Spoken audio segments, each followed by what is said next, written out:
Greetings, fellow classmates. For my presentation, I chose to analyze the information systems of my place of employment, the city of Hilliard, Ohio.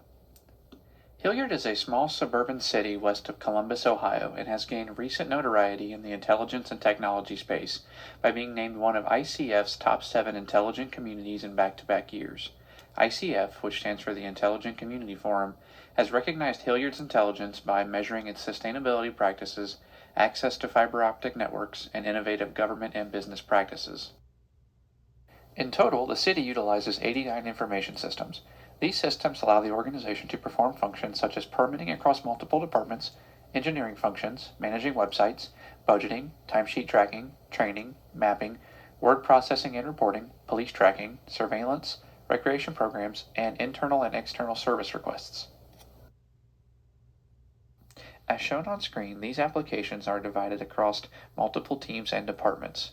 Having each department utilize and manage their own separate software system allows for more effective employee performance tracking, which is of value to the Human Resources Department and each team individually. The city employs 179 full-time employees and 24 part-time employees. These employees span across 10 total departments: community development, community relations, economic development, finance, HR, IT, law, operations, police, and recreation and parks. The city has multiple documented policies and processes in place to address outages, security, and access issues. These include an incident response plan that details the process followed to detect, analyze, and eradicate any breach of data or city networks with as minimal impact to workflow as possible. Secondly, there is a vendor access policy that outlines the level of access for vendors and contractors doing business with the city. Thirdly, there is a 2-part vendor risk process, which entails a questionnaire that determines the vendor's risk level for the city when using city data and networks, and a risk acceptance document that clarifies why the IT director or city manager deems it appropriate to accept a level of risk from the vendor, dependent upon organizational need.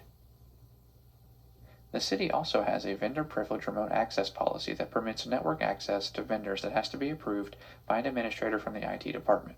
Lastly, the city has a documented IT policies and procedures manual that details all IT and IS processes and policies and is given to staff members and vendors.